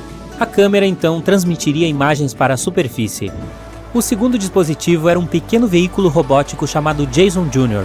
Também era controlado remotamente, o que permitia que a tripulação dentro de um submarino, como o Alvin, se aproximasse e fotografasse objetos subaquáticos. Ballard agora estava pronto. Ele sabia que tinha que encontrar esses submarinos rapidamente. E não demorou muito. Para seu alívio, a busca foi relativamente simples, e ele conseguiu cumprir suas obrigações com 12 dias sobrando. Com quase 2 semanas para se dedicar a encontrar o Titanic, ele partiu para explorar o oceano. Ele concentrou a sua busca perto de Terra Nova, no Canadá, puxando o Argo ao longo do fundo do oceano e revisando as imagens que coletava. E depois de alguns dias de nada, ele finalmente encontrou placas de casco repitadas e uma caldeira. Poderia ser o Titanic? No dia seguinte, a grande proa de um navio foi revelada. Em 1º de setembro de 1985, Ballard e seus colegas de tripulação perceberam que finalmente haviam encontrado um infame navio. A descoberta resultou em uma mistura de emoções. Ballard estava animado por ser o primeiro a encontrar o local de descanso do Titanic, mas também ficou impressionado com o sentimento de tristeza por aqueles que sofreram quando o navio afundou. Nos 4 dias seguintes, a tripulação explorou os destroços. Eles encontraram o cesto do mastro, de onde o iceberg foi visto pela primeira vez. Além disso, finalmente houve evidências de como o navio maciço se dividiu em 2 antes de afundar, com ambas as metades do navio encontradas. Havia móveis e louças, e infelizmente vários sapatos de couro daqueles que não chegaram em segurança espalhados pelo fundo do oceano. Ballard obteve sucesso onde outros falharam e se tornou uma celebridade instantânea em todo o mundo. Você pode pensar que localizar o Titanic seria suficiente para um homem, mas não para Ballard. Em 2019, ele assumiu o desafio de resolver outro mistério, o desaparecimento de Amelia Earhart. Earhart tentou ser a primeira mulher a voar ao redor do mundo. Infelizmente, ela desapareceu em algum lugar sobre o Oceano Pacífico em 1937. Ela e seu avião nunca foram encontrados. Ballard esperava que sua sorte com o Titanic o ajudasse a descobrir onde Earhart havia caído. Mas sua expedição não conseguiu encontrar nada. E embora Robert Ballard tenha encontrado mais naufrágios do que qualquer outra pessoa, é apenas a ponta do iceberg. Estima-se que existam mais de 3 milhões de naufrágios no oceano, e Ballard localizou apenas 100 deles. Agora, com mais de 70 anos, o homem espera incentivar os jovens a continuar o seu trabalho de explorar o oceano e seus muitos mistérios. Em 1989, ele iniciou o Jason Learning Project para inspirar os alunos do ensino fundamental a buscar ciência, tecnologia, engenharia e matemática. Ele também tem seu próprio navio de pesquisa chamado EV Nautilus, uma homenagem adequada à história que inspirou sua carreira. Ninguém imaginava que o inafundável Titanic colidiria com um iceberg, exceto por um homem, William Thomas Stead. Bom, não diretamente, é claro. Não é como se ele tivesse pulado da cama um dia, imaginando o naufrágio do Titanic. Em vez disso, ele escreveu um conto empoderador chamado Como o Navio a Vapor Naufragou no Meio do Atlântico por um Sobrevivente, em 3 de março de 1886, 26 anos antes de o Titanic afundar. Ok, vamos fazer uma rápida recapitulação. O Titanic estava viajando de Southampton para Nova York em abril de 1912 no Atlântico Norte. O navio atingiu um iceberg e, menos de 3 horas depois, estava completamente debaixo d'água. Das 2.208 pessoas a bordo, apenas 706 sobreviveram, devido ao número limitado de botes salva-vidas e à água gelada. Outro navio de passageiros, o Carpathia, atendeu o pedido de socorro, pegou os sobreviventes e os levou em segurança para Nova York. O conto que William Stead escreveu era sobre Thomas, um marinheiro britânico que entrou em um navio de passageiros com destino aos Estados Unidos. Em determinado momento, o protagonista percebeu que não havia botes salva-vidas suficientes para todos a bordo do navio, caso algo acontecesse. Alguns dias depois, uma forte neblina cobriu tudo. A sorte não estava do lado da embarcação, e ela colidiu com um navio sem rumo, assim como o Titanic atingiu o iceberg. Apenas 200 das 916 pessoas chegaram em segurança aos Estados Unidos. O personagem principal conseguiu sobreviver pulando na água e subindo em um dos botes salva-vidas. Você poderia imaginar que a história iria fazer com que todos na indústria adicionassem botes salva-vidas extras em navios. Mas, infelizmente, esse conto recebeu muito pouca atenção quando foi publicado. Ainda mais tragicamente, William Thomas Stead estava no Titanic quando ele afundou, e ele não sobreviveu. Os sobreviventes que conheciam Stead mencionaram que ele estava sempre alegre e adorava conversar durante as refeições. Ele elogiou o design do navio e o quão resistente ele era. Testemunhas também falaram sobre como ele fora proativo quando o navio estava afundando, dando seu colete salva-vidas para outra pessoa. Ele era jornalista de profissão e estava a caminho de Nova York para uma cerimônia. Uma de suas contribuições mais importantes para o jornalismo moderno foi o uso de ilustrações em artigos de jornal. Ele também introduziu entrevistas em jornais, e elas ainda são usadas hoje, assim como as ilustrações. Mas esta história não foi o único trabalho publicado que previu o desastre. Morgan Robertson foi um autor e ex-capitão de navio que escreveu contos e romances. Seu livro mais notável é O Naufrágio do Titã, também é conhecido como Futilidade. O livro foi escrito em 1898, 14 anos antes do Titanic. Era uma história fictícia sobre Titã, um transatlântico semelhante ao Titanic, que estava cruzando o Atlântico Norte. Também é uma coincidência que Titã era tão rápido quanto o Titanic e compartilhava muitas outras semelhanças, como o tamanho ou design. O livro o descreve como inafundável e o maior navio a navegar pelo oceano na época, o mesmo que se dizia sobre o Titanic. Outra semelhança estranha foi o número limitado de botes salva-vidas. A história aconteceu em abril, e foi em abril que o Titanic partiu em sua jornada e atingiu um iceberg. A história do Titã também mencionou que quase ninguém sobreviveu ao acidente horrível. Ao contrário da história de Stead, o protagonista de Robertson teve um caminho diferente. O naufrágio do Titã acontece em algum lugar no meio do livro, então, após o acidente, o personagem principal continuou com a sua vida. O livro foi trazido de volta aos holofotes após o desastre do Titanic. Como alguém poderia descrever os eventos que ocorreriam quase uma década depois com tanta precisão? Muitos começaram a acreditar que Robertson fosse capaz de ver o futuro, mas a realidade era que Robertson sabia como um navio funcionava. Foi fácil para ele escrever o âmago das coisas sem fazer pesquisas. Realisticamente, uma das maiores ameaças para os navios naquela época era atingir um iceberg ou colidir com outros navios. A história seguinte soa um pouco misteriosa. Certa vez, Alex Mackenzie ouviu uma voz que o avisou para não embarcar no Titanic. Mas quando ele se virou, não tinha ninguém. Enquanto ele continuava andando, a voz falou novamente, mas desta vez foi mais alto e claro. Ele levou o aviso a sério e decidiu cancelar a viagem e voltar para Glasgow, na Escócia, sua cidade natal. Seus avós não ficaram muito felizes em encontrá-lo em casa em vez de estar no Titanic, afinal a passagem era muito cara. Essa decepção logo desapareceu quando souberam que o navio havia atingido um iceberg. John Coffey era membro da tripulação do Titanic, mas decidiu abandonar a viagem quando o navio parou em sua cidade natal em Queenstown, na Irlanda. Sua voz interior lhe disse para sair do navio, e assim o fez.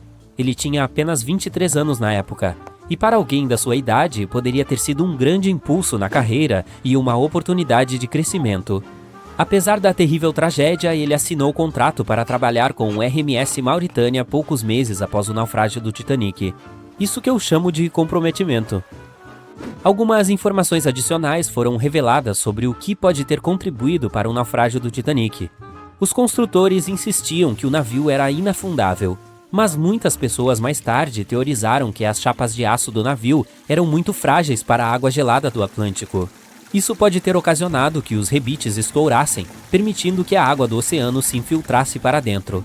Outra teoria é que pode ter havido um incêndio no casco do Titanic que estava acontecendo por 3 semanas antes da viagem. O fogo amoleceu o aço, permitindo que o iceberg o cortasse como uma faca quente cortando manteiga. Algumas fotos de antes do navio partir em sua viagem mostram marcas pretas no casco, que podem ter sido causadas pelo fogo. De qualquer forma, o iceberg teria causado danos significativos, independentemente de um incêndio anterior ou não. Algumas pessoas também culpam aqueles que projetaram o Titanic. O navio foi construído com grandes juntas na parte inferior, que provavelmente quebraram facilmente durante a colisão. Claro, são todas teorias, mas sabemos de fato que o iceberg foi o personagem principal deste drama e que as obras de Stead e Robertson deveriam ter sido levadas a sério. De qualquer forma, esta deve ser uma lição para o futuro, ajudando a prevenir acidentes trágicos semelhantes. Por sinal, transatlânticos e navio de passageiros não existiriam se não fosse por Thomas Newcomen. Em 1712, ele inventou uma máquina a vapor que era tão forte que era capaz de produzir energia suficiente para alimentar um navio. E um século depois, em 1819, o primeiro navio a vapor atravessou o Oceano Atlântico para Liverpool, no Reino Unido. Ele levou apenas 29 dias para atravessar o oceano.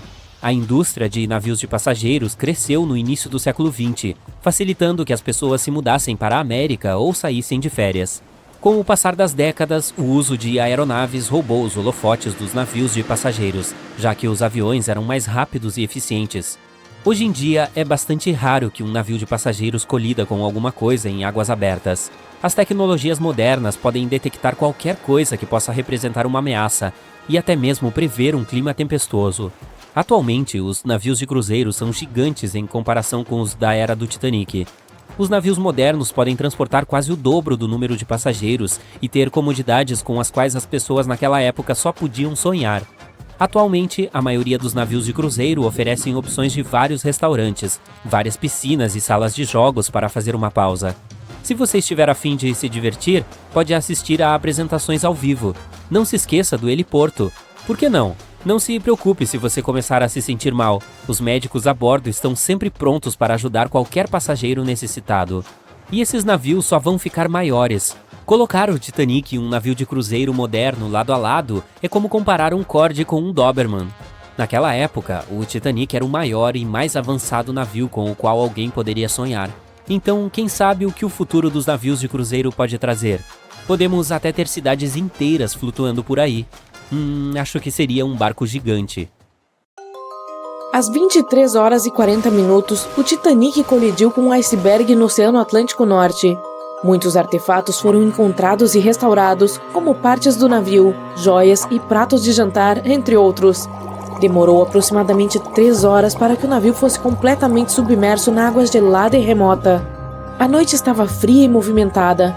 A orquestra estava tocando música e encantando os convidados a bordo. Todos estavam animados para chegar aos Estados Unidos. Ainda era considerado uma façanha incrível para um navio atravessar o Atlântico em 1912. Mas, com o passar do dia, havia uma atmosfera de desgraça iminente para o capitão e sua tripulação. No entanto, ninguém mais sentiu isso. Parecia para eles que nada poderia dar errado, e essa seria apenas mais uma noite normal. Pensavam ser impossível que o Titanic afundasse. A última coisa em mente quando se pensa no Titanic é a equipe de correios. Sim, havia carteiros a bordo levando correspondências para os Estados Unidos. Pode parecer um trabalho bastante mundano, mas o teste para ser aceito como carteiro a bordo era muito difícil. E apenas alguns dos principais candidatos se qualificaram, e esses poucos seriam pré-selecionados e aceitos. John Star March, um americano, foi um desses carteiros, ganhando entre $1.000 e $1.500 por ano trabalhando no Titanic. Em 1912, isso era considerado muito dinheiro. Eles não faziam parte oficialmente da tripulação do navio, já que a tripulação de correio foi colocada perto dos aposentos da terceira classe. Mas, dada sua influência e resistência, acabaram sendo movidos e receberam uma área de jantar privada. March aceitou esse emprego porque precisava do dinheiro para sustentar sua família. Ele encontrou uma maneira perfeita de ganhar muito dinheiro trabalhando em um grande navio, viajando pelo oceano. Ele tinha 51 anos na época e vinha de Nova Jersey. Infelizmente, estava a bordo quando o navio afundou e não sobreviveu. Mas foi recuperado um relógio de bolso, que nos dá uma pequena visão do que aconteceu naquela noite fatídica. É uma caixa em ouro gravada com filigrana e com uma legenda dizendo que foi feito pela Elgin National Watch Company. Na superfície, você pensaria que isso seria uma peça de antiguidade muito legal sobre a lareira, mas há alguns detalhes incomuns sobre o relógio. Há sinais óbvios de que a água escoou sobre o vidro, e os ponteiros pretos do relógio indicam a hora ser exatamente 1h27. Isso nos deixa imaginando por que o relógio parou nesse exato momento. O que o proprietário estava fazendo? Os carteiros estavam operando uma instalação de triagem de correio funcional e eficiente a bordo do Titanic. Isso não era algo que acontecia com frequência em um navio de cruzeiro, já que os transatlânticos típicos usam malas fechadas para transportar o correio de um porto para outro. Mas a instalação de triagem de correio no Titanic permitiam que os passageiros enviassem cartões postais sempre que o navio atracasse em zonas de trânsito na Irlanda e na França. De acordo com relatos, as pessoas começaram a voltar para seus quartos por volta das 23 horas, mas algumas delas ainda seguiam aproveitando a noite. Os 5 carteiros estavam comemorando o aniversário de um colega em sua sala de jantar separada. 5 minutos antes do impacto, os membros da tripulação viram o iceberg e tocaram a campainha 3 vezes, como um aviso de que algo estava à frente do navio. Eles deram ordens para que o Titanic se movesse para a esquerda, ou como dizem, virar tudo a este bordo para reverter os motores. Não foi suficiente para evitar o grande impacto. Às 23 horas e 40 minutos, o Titanic atingiu o iceberg e o desastre eclodiu por dentro. Não apenas água infiltrando e afundando o navio, mas pânico e caos entre os passageiros e tripulantes. O capitão Smith chegou ao convés e foi informado de que o Titanic havia atingido um iceberg, e ao mesmo tempo, a sala de correspondência começou a se encher de água. Sabemos que o navio de 269 metros estava completamente submerso por volta das 2h20 da manhã, com 706 sobreviventes. Os momentos entre o impacto e o naufrágio foram bem agitados. À meia-noite, eles começaram a preparar os botes salva-vidas para os passageiros evacuarem. Foram dadas ordens para mulheres e crianças embarcarem nos botes com alguns tripulantes para guiá-los e operá-los. O problema era que os 20 botes salva-vidas disponíveis podiam acomodar apenas 1.178 pessoas do total de mais de 2.200 passageiros a bordo. Marty e seus colegas começaram a organizar o correio. Era possível sentir o caos nas ordens dadas dentro do navio. A cada segundo que passava, a água fria gelada enchia mais o navio. 15 minutos depois da meia-noite, o capitão Smith ordenou que seus tripulantes enviassem um sinal de socorro. Mesmo que o SOS tivesse sido enviado mais cedo, muitos outros usaram CQD. CQ significa chamada geral e D é perigo, do inglês distress.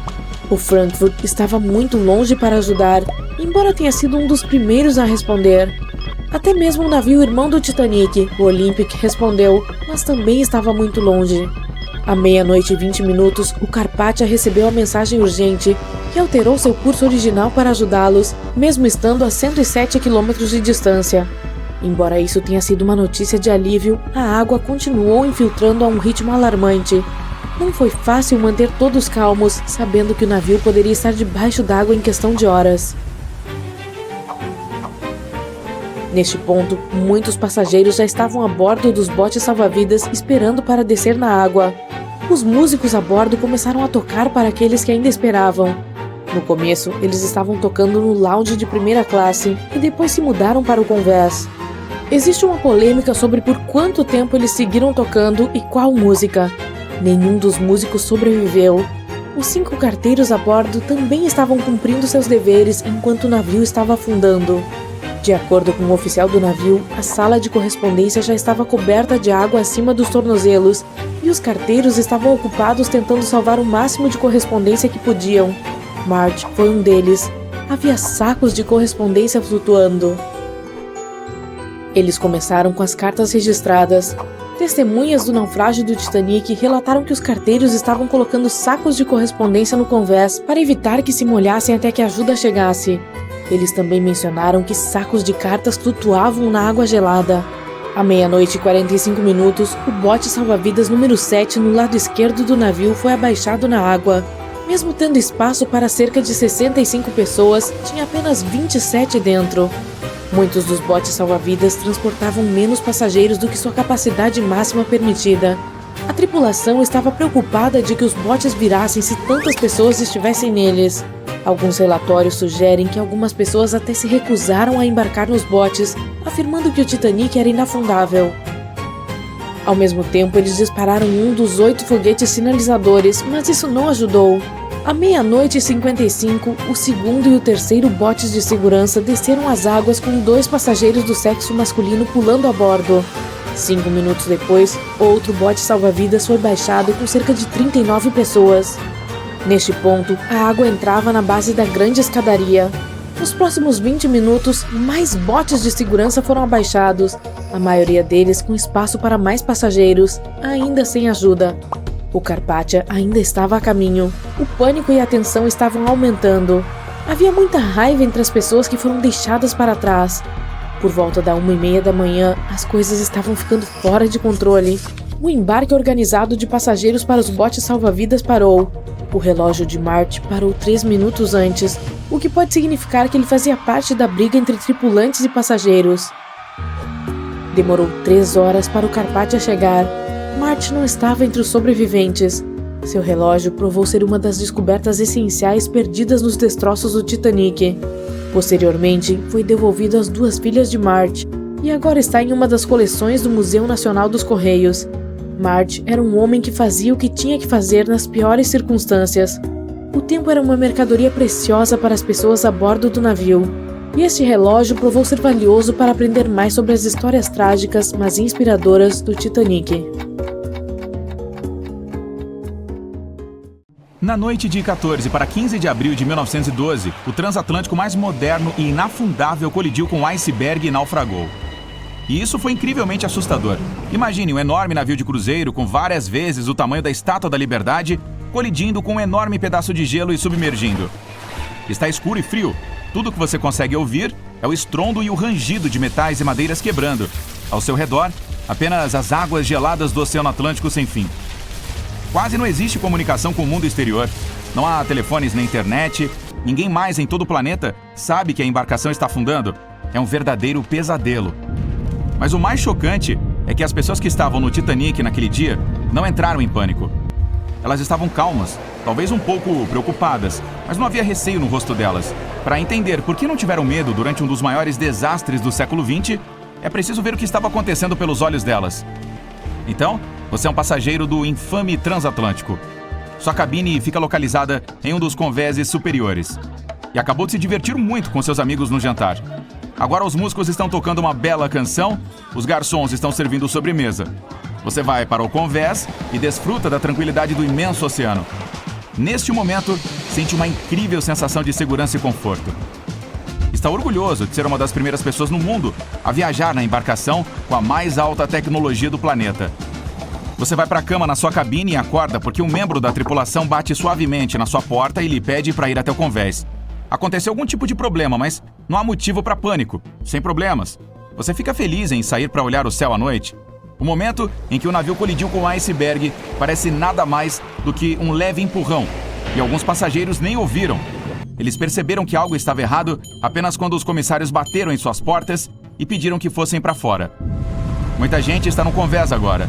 Todos estão mais ou menos calmos. Os passageiros estão falando sobre o que pode ter acontecido. Ouvindo as conversas ao seu redor, você descobre que o navio está supostamente afundando. Essa ideia lhe parece um absurdo. E mesmo se for verdade, todos os passageiros sendo evacuados em botes salva-vidas de qualquer maneira. Naquela época, as pessoas não sabiam que havia apenas metade dos barcos de resgate necessários. Os passageiros tinham certeza de que todos seriam salvos. A evacuação começa. Mulheres e crianças vão primeiro. Ninguém entra em pânico ou tenta entrar no barco antes de chegar a sua vez. Todos os homens se comportam como cavalheiros e ajudam os membros da tripulação a evacuar as mulheres. Um passageiro quer entrar no barco com sua esposa, mas não é porque tem medo de ficar no Titanic. O cara só está preocupado mesmo. Para ele, parece que é menos seguro dentro do barco do que no transatlântico gigante. E não quer deixar sua amada sozinha, mas os tripulantes explicam a situação e o homem recua sem qualquer resistência. Eles começam a lançar foguetes no ar. Ninguém presta atenção nisso. Todos pensam que este é um procedimento padrão para quando um navio quebra. Se houvesse muitos viajantes experientes a bordo, eles teriam entendido que os sinalizadores foram disparados porque a embarcação estava em perigo. Talvez então as pessoas teriam entrado em pânico, mas a maioria dos viajantes simplesmente não percebeu.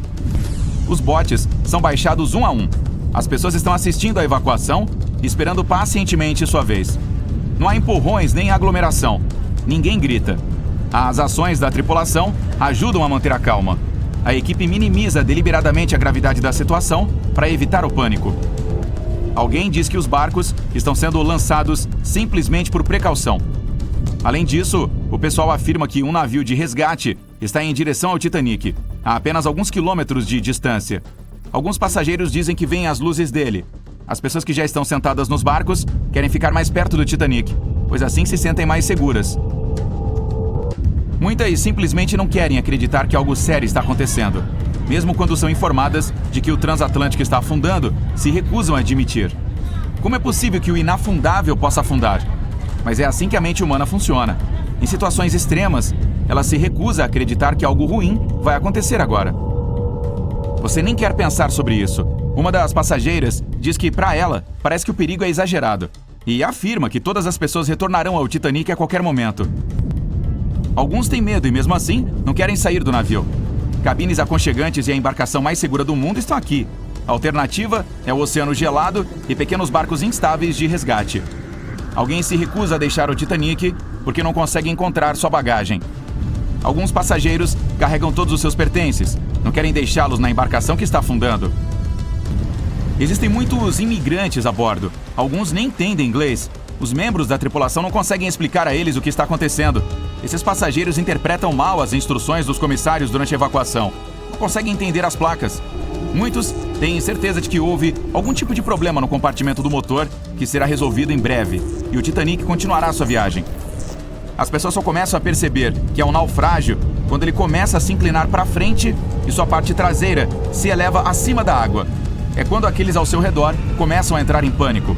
Alguns pulam na água, outros vão para os botes salva-vidas sem esperar na fila, mas em geral não há caos e histeria. E isso apesar do fato de haver cerca de 1.500 pessoas a bordo. Cientistas afirmam que algumas delas nunca saíram de suas cabines, se recusando a deixar suas coisas para trás e não acreditando que algo sério estivesse acontecendo. Durante a evacuação, a orquestra está tocando. Isso ajuda a manter a calma. A música faz parecer que tudo vai ficar bem. Ela continua tocando no Titanic quase até o fim. Por volta das 2 horas e 5 minutos, a tripulação baixa o último barco com passageiros. 15 minutos depois, o navio afunda. Mesmo depois da tragédia, os passageiros sobreviventes não conseguem entender o que lhes aconteceu. Se lembram de entrar nos barcos e de se afastar do enorme transatlântico. E não esquecerão de vê-lo afundar. Mesmo depois de um tempo, ainda não conseguem perceber a terrível catástrofe que acabaram de vivenciar. Algum tempo depois, as pessoas começaram a escrever livros sobre esses fatídicos acontecimentos. Documentários e longas-metragens foram produzidos. As notícias sobre o Titanic estavam em todos os jornais e espalhou-se por todo o mundo. Em qualquer descrição daquele dia, a tragédia parecia um desastre terrível. Mas aqueles que estavam lá admitiram que não sentiram pavor. Simplesmente não podiam acreditar no que estava ocorrendo. É um acontecimento que pode parecer mais terrível para as pessoas que ouviram falar dele do que para as que o vivenciaram. Muita gente em todo o mundo recusou-se a embarcar em grandes transatlânticos após a catástrofe, com medo do que poderia acontecer. Ao mesmo tempo, muitos remanescentes da tragédia continuaram viajando em outros navios. Houve uma mulher que sobreviveu a 3 naufrágios, incluindo o do Titanic, e ainda assim continuou viajando. E se as pessoas tentassem retirar o Titanic do fundo do mar? Isso aconteceu muitos anos após o acidente, então a operação de $5 milhões falhou. Tiras de nylon foram presas em uma parte grande do navio naufragado. As outras extremidades das tiras foram colocadas em motores a diesel. Para toda a operação, foi utilizado um mini submarino. Um pedaço do Titanic, pesando 21 toneladas, estava sendo puxado quando uma das tiras se rasgou. E então, uma por uma, as outras começaram a se romper também. O enorme pedaço do navio caiu de volta no fundo do mar. Naquela altura, os participantes da operação de resgate já estavam sem comida. E como a costa mais próxima ficava bem longe, decidiram não tentar mais. Você já se perguntou quanto do Titanic ainda resta hoje em dia? Se você não mora em uma caverna, provavelmente sabe que já se passaram mais de 100 anos desde que o navio mais famoso do mundo naufragou. O RMS Titanic, o maior transatlântico do mundo desde o início dos anos 1900, afundou durante sua viagem inaugural, poucos dias depois de deixar o porto. O navio atingiu um iceberg no dia 14 de abril de 1912, afundando com mais de 1.500 passageiros dos mais de 2.200 que estavam a bordo do transatlântico naquele momento. Por mais chocante que isso possa parecer, o Titanic levou mais de 3 anos para ser construído e apenas 3 horas para afundar. Se fosse hoje, o navio teria custado mais de $210 milhões para ser feito. Ele foi visto pela última vez na superfície do Atlântico às 2h20 da madrugada. Por muitas décadas, essa foi a última vez que as pessoas o viram, até 1985, quando o paradeiro do navio foi descoberto pelo oceanógrafo Robert Ballard. Foi quando algumas partes do Titanic tornaram-se visíveis mais uma vez. Uma das primeiras descobertas feitas pela expedição de Ballard foi que o navio de fato partiu-se ao meio antes de afundar. As primeiras missões exploratórias para o fundo do oceano, onde o Titanic está agora, só conseguiram ver o casco e o convés do navio. Segundo Ballard, o principal objetivo dessas missões era entender como preservar as ruínas da deterioração. Outro objetivo era recuperar o grande número de objetos pessoais espalhados pelo fundo do mar. Mais tarde, o explorador diz que a vista lá embaixo era tão chocante quanto emocionante. Na área de detritos ao redor do naufrágio, o oceanógrafo descobriu muitos pequenos objetos e pertences pessoais, vários dos quais ele trouxe de volta à superfície. Havia sapatos, alguns mais chiques que outros. Tinha peças de roupas que pertenciam aos membros da tripulação. Havia enormes hélices. Se na superfície elas brilhavam e reluziam, no fundo do oceano, elas estavam cobertas e devoradas pela areia. Ballard apontou que a área onde os utensílios de cozinha estavam espalhados media mais de 1,6 quilômetros de comprimento. Havia pratos, panelas e frigideiras suficientes para equipar uma cozinha industrial inteira. Pela primeira vez, imagens de animação 3D revelam cenas emocionantes. As simulações mostram a evolução do Titanic desde quando ele partiu em 1912 até o estado de suas ruínas hoje. Mas as simulações não foram suficientes para o explorador do fundo do mar James Cameron, que imaginou viajar até o coração do naufrágio pela primeira vez na história do navio. Sim, o mesmo James Cameron, que é o diretor de um filme muito famoso sobre o navio. Ele já mergulhou 33 vezes para visitar os destroços do Titanic. Aqui estão algumas curiosidades interessantes para você. O diretor diz que sua verdadeira paixão sempre foi o oceano e que desde criança queria estudar o mar. Dirigir filmes, digamos, era seu trabalho diário. Quando surgiu a possibilidade de dirigir o longa do Titanic, ele disse sim, apenas para poder ver as ruínas do navio na vida real. De volta ao naufrágio. Segundo o James Cameron, acessar apenas a parte externa do navio não foi suficiente para os pesquisadores. Eles precisavam entrar, analisar e fotografar o que restava do interior pomposo daquele que foi o maior transatlântico do mundo. Cameron pilotou um veículo robô inovador equipado com câmeras. Isso ajudou a revelar espaços no Titanic que ninguém jamais havia visto desde que o navio tocou o fundo do mar. Os banhos turcos, por exemplo, ainda tinham as paredes de azulejos quase totalmente erguidas. Esses banhos eram exclusivos para passageiros da primeira classe. Eles ficavam bem ao lado da piscina e da sala de jantar da terceira classe e foram projetados em estilo mouro. As pessoas que descansavam lá podiam pegar cobertores para se aquecer e pedir aos garçons que lhe trouxessem tudo o que precisassem. Se as fotos de antes do desastre eram incríveis, agora elas carregam um tipo diferente de fator surpresa, quando tudo que você vê nelas está escondido sob a superfície da água. Outra descoberta chocante foi o mastro do navio. Se olharmos para o Titanic em sua glória pré-naufrágio, o mastro chama muita atenção. Localizado na proa do enorme navio, o mastro tinha unidos os cabos de transmissão do sistema Marconi, um sistema de telegrafia sem fio. É também onde ficava a bandeira mercante britânica que o Titanic hasteou.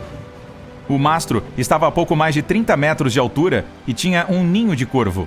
Hoje em dia o mastro está irreconhecível e, atacado pela corrosão, desmoronou. O ninho de corvo também já era. Agora, podemos ver por que o Titanic atual é um verdadeiro tesouro para os exploradores do fundo do mar.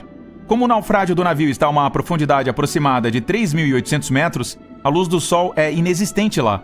Assim, as missões pilotadas dependem de equipamentos tecnológicos de ponta para o levantamento da área. Por que você acha que o Titanic desapareceu dos olhos do público por mais de 70 anos? Bem, porque naquela época a tecnologia não era avançada o suficiente para as pessoas descerem até lá, assim como para trazerem boas imagens do naufrágio. Foram cineastas que impulsionaram essa tecnologia ao tentar filmar debaixo d'água. Eles começaram construindo caixas para colocar suas câmeras dentro. Agora, a fotografia do fundo do mar é altamente avançada e nos permite ficar maravilhados com a grandiosidade da vida subaquática. Claro, tirar fotos no fundo do mar não é uma tarefa fácil. Por um lado, para suportar essa pressão subaquática maluca, os submarinos precisam ser muito fortes e ter paredes grossas, não menos do que 28 centímetros. Além disso, os exploradores têm que entender como filmar e fotografar quando quase não há luz por perto. Havia outra coisa que tornava a captação de imagens do Titanic ainda mais difícil. Quando os destroços do navio foram redescobertos pelos cientistas, estavam cheios de bactérias enferrujadas de cor vermelha, que dificultavam ainda mais a obtenção de boas imagens. Acontece que a cor vermelha não reflete bem debaixo d'água, o que é lamentável para os fotógrafos. Por esse motivo, os veículos que descem para percorrer as ruínas, operados por humanos, são equipados com poderosos dispositivos de iluminação. Quando você vê algumas partes do navio de longe, parece haver uma cera marrom avermelhada pingando por todas as ruínas do Titanic. Mas na realidade, essas estruturas em forma de pingente são colônias de micro-organismos. Quando o navio afundou, levou junto uma enorme quantidade de bactérias que não existiam no fundo do oceano. Mas agora, essas bactérias unidas às condições extremas no fundo do oceano se transformaram em uma combinação desastrosa para as ruínas do navio. Essas colônias vermelhas de micro-organismos, na verdade, se alimentam de ferro e aço, que é basicamente tudo o que resta do Titanic. Um tipo desses micro-organismos são as bactérias chamadas Alomonas titanicae. Elas podem comer até 100 quilos de ferro por dia. Isso torna o Titanic uma fonte de alimento gigantesca para elas. Houve muitas especulações sobre a expectativa de durabilidade do navio naufragado depois que os pesquisadores descobriram essa ferrugem bizarra. Mas, de acordo com Cameron e sua equipe de pesquisa, o Titanic não vai se desintegrar tão cedo. Em uma das últimas expedições ao naufrágio, um veículo pilotado foi financiado para identificar especificamente uma cabine. Ela pertencia a um passageiro muito importante, Sir Benjamin Guggenheim. Sim, como o museu. Guggenheim era filho de um magnata da mineração e membro do grupo de elite que embarcou na viagem transatlântica do Titanic. Nascido na Filadélfia, Guggenheim estava viajando de volta para os Estados Unidos, mas, como todos sabemos, ele nunca chegou ao seu destino final. Por um preço que variava de 400 a 800 libras em 1912, o equivalente a 84 mil libras hoje em dia, era possível reservar uma acomodação chamada cabine. As cabines do Titanic eram o tipo mais luxuoso de quarto de primeira classe. Elas ficavam nos decks B ou C e eram decoradas em mais de 11 estilos diferentes: jacobino, georgiano, renascentista italiano e por aí vai. Esses quartos eram cheios de painéis esculpidos e marchetarias, feitas de madeiras exóticas e raras como mogno, carvalho e assim por diante. Guggenheim ocupava um desses quartos luxuosos. 100 anos depois, um de seus descendentes financiava uma missão inteira só para localizar a cabine exata em que o homem estava. Essa expedição se transformou em um documentário para a National Geographic, e eles conseguiram identificar qual era a cabine do Guggenheim. Então, parabéns para eles!